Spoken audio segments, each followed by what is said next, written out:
Musoro hii tinokuchingamidza zvekare kuti vauvazi vatema. Chirongwa chanhasi tinoda kutarisa nhau yechivi mukurarama kwedu. Tikatarisa nhau kana tikataura nhau yechivi, vazhinji vanenge vakufunga nhaurwa yomubhaibheri nana Adamu naEve. Ndo kwatinotanga kunofungira nhaurwa yokutadzira Mwari, nhaurwa yekunzi unofanirwa kuzvarwa kaviri. Ndiri kuti tikataura nhau yechivi mukati mekurarama, vazhinji vedu vanobva vafunga nhau yekukereke. Asi ngatizivei kuti kereke isati yavapo, varungu vasati vauya, nhau yechivi yakanga irimo mukurarama kwevatema, yakanga iripo pakurarama kwevanhu vatema. Nhau yechivi haisi nhau yakauya nekereke, nhau yechivi haisi nhau yakauya nechikristu, inhau yakagara iripo chero chikristu chisati chauya.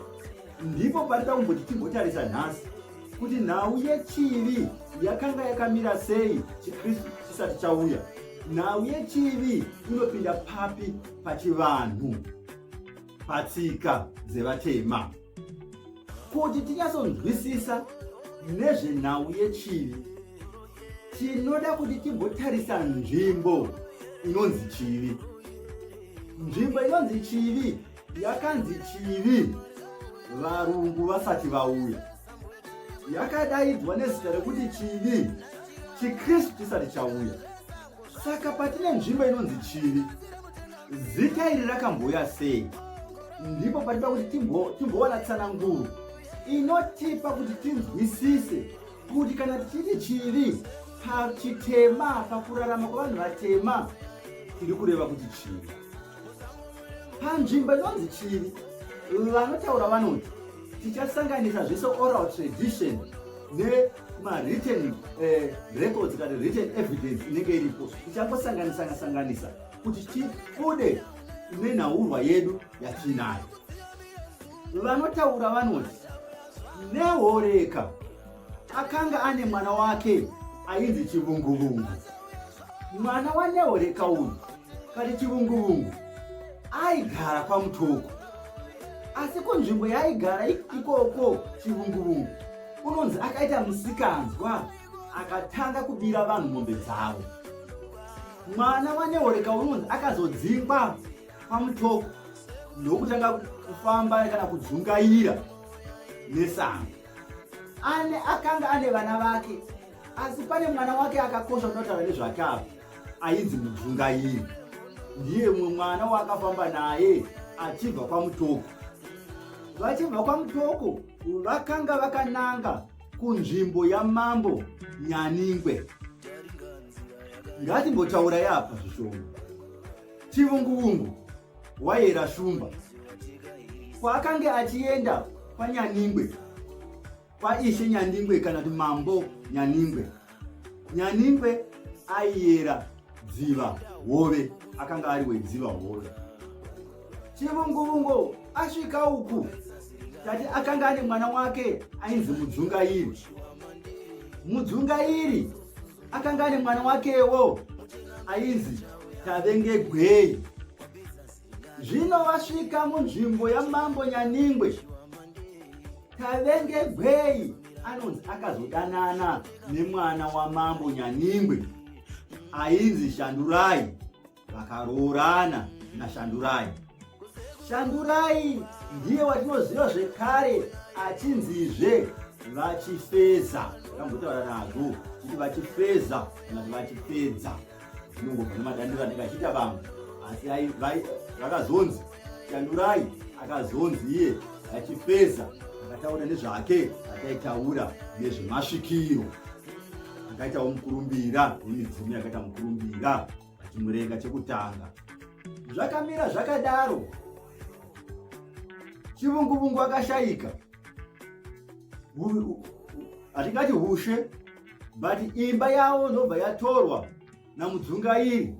Mudzungairi akazoshayikawo, imba iyi ikatorwa mutungamiriri naTavengegwei.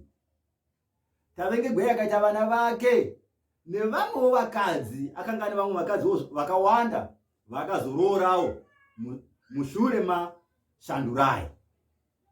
Zvino mukushaika kwatavengegwei, vana vatavengegwei vakaitana vachifeza vakazogara namambo kati nemadzisekuru avo vedziva hove.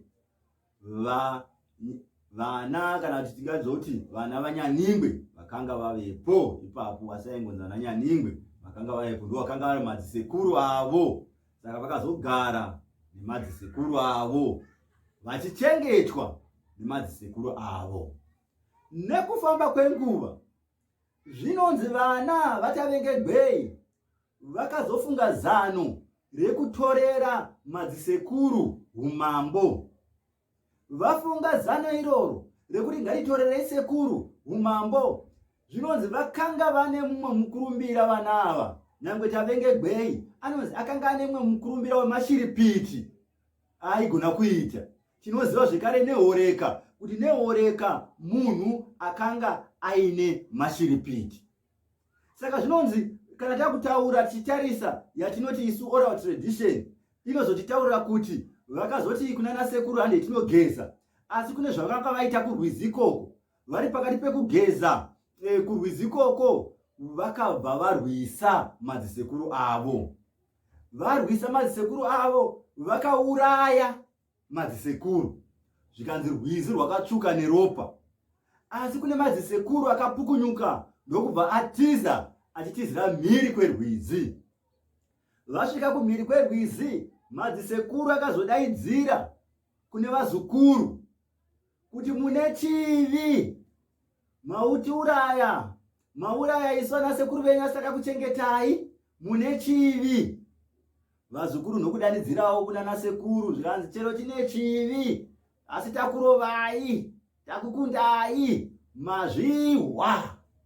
Ndipo pakazobva nzvimbo mbiri dzekuti madzisekuru akazogara kumhiri kwerwizi kuna mazvihwa, kune nzvimbo yata kuti mazvihwa. Vazukuru vakazosara vava munzvimbo yati kuti nhasi chivi. Tapa kutaura uku kuti tione kuti pachivanhu chinonzi chivi chii, zvakaitwa nevazukuru zvekupandukira nasekuru vavo ndicho chinonzi chivi. Zvinhu zvaitoda kuti vagadziriswe kuti ukama hwavo humire zvakanaka. Vazukuru vakatanga kusangana nemamwe matambudziko nemhaka yekuti vakanga vati panzi pava nechivi, chivi chawa, maita chivi. Zvinonzi nemvura munzvimbo yakatanga kusanaya, zvekuti pakazoda kuti vazukuru vaende kunana sekuru kuti takakanganisa, patange kugadziriswa ukama hwavo ndokuzopirawo zvakanaka kuti mhondoro dzenzvimbo dzinaise mvura. Ndicho chivi, kutadzirana mumagariro pachivanhu.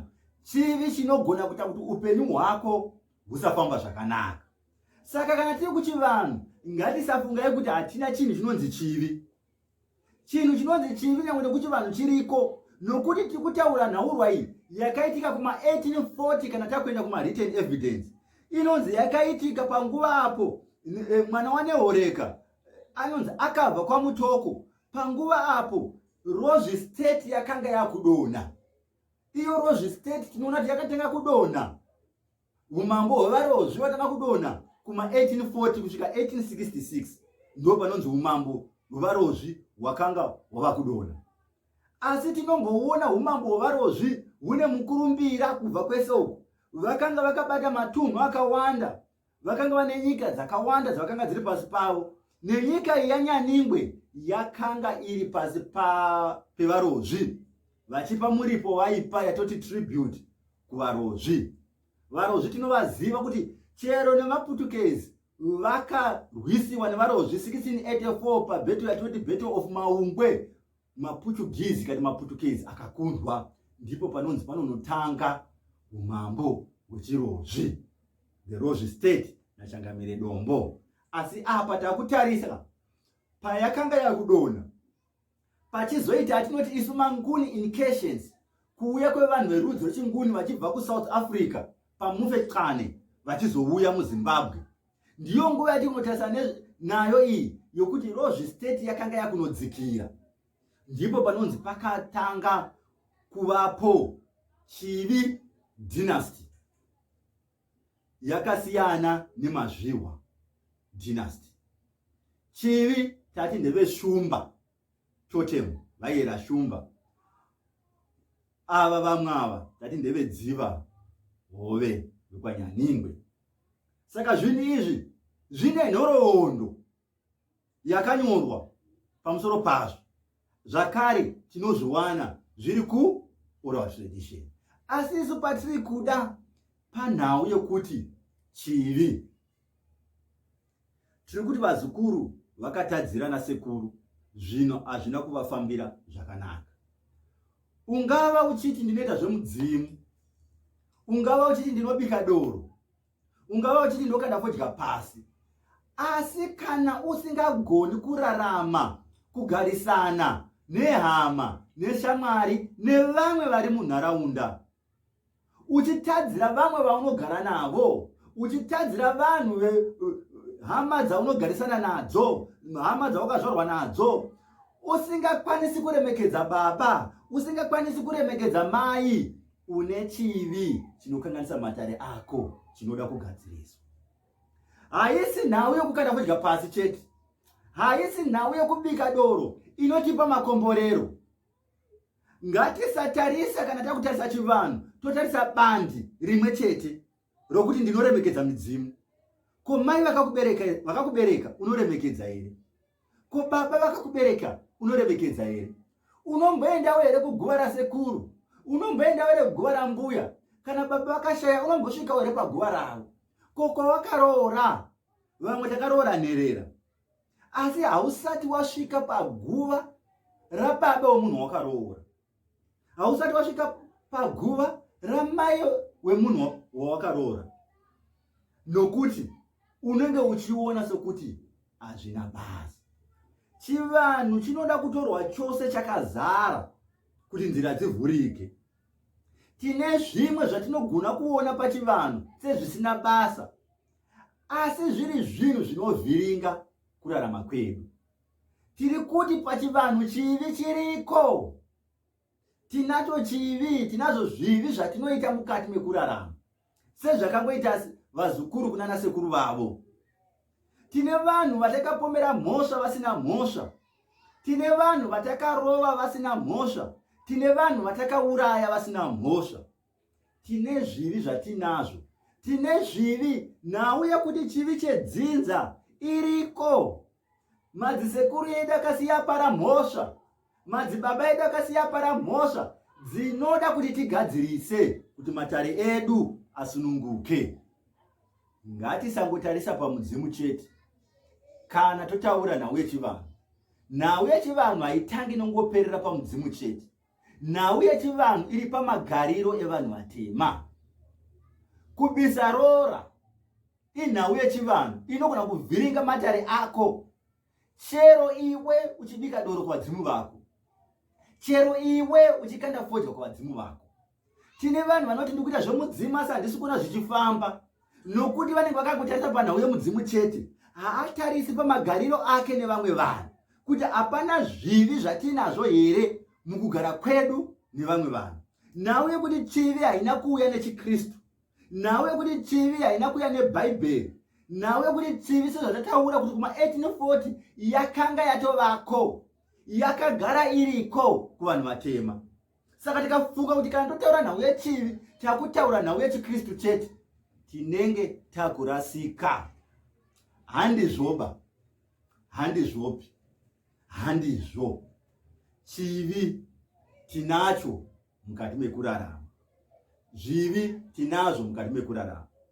Kana tichinge tatadzirana nevamwe mumagariro atinawo, mumagariro atinoita, ngatitsvage nzira yekukumbira ruregerero, sezvakazoita vazukuru kunana sekuru kuti vakwanise kugarisana munyika. Vakanga vazukuru vasvika vakatambirwawo nevakazova madzisekuru avo. Nhau yematare edu haingodi kuti titarise pamudzimu chete.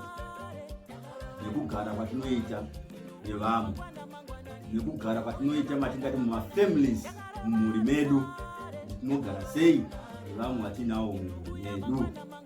Zvinotipa kuti matare edu azaruke, zvinotipa kuti matare edu asununguke. Tine zvivi zvinofanira kugara tichiona mukati mekurarama, tizvione togadzirisa sei. Zvatinotadzirana nevamwe mukurarama zvinoda kuti uende kune wakatadzira. Kana pachida kuripwa, toripwa. Kana pachida kungokumbirana ruregerero, mokumbirana regerero. Zvinosunungura matare, nokuti mudzimu yedu kumatare ari kumusoro inenge ichitongwawo kunzi aiwa zvivana vako vari kupira ava vari kukanda fodya kwamuri nedoro, asi hamuzivi here kuti makauraya kumhuri yekwedu. Hamuzivi here kuti mune mhosva yatinayo. Mhosva iyoyo inenge ichitovawo zvekare chivi. Saka zvivi, tine zvivi zvinokanganisa matare zviri zvekumudzimu, tira zvivi zvinokanganisa matare zviri zvekumagariro evanhu. Ndiyo nhoroondo. Ngatitipanane yechivi nezvivi mukati muupenyu, kuti makwara edu ave ari makwara akanaka, kuti masango edu asava matema. Ngatikwanisei kurarama nevamwe zvakanaka. Tatenda nesekuru.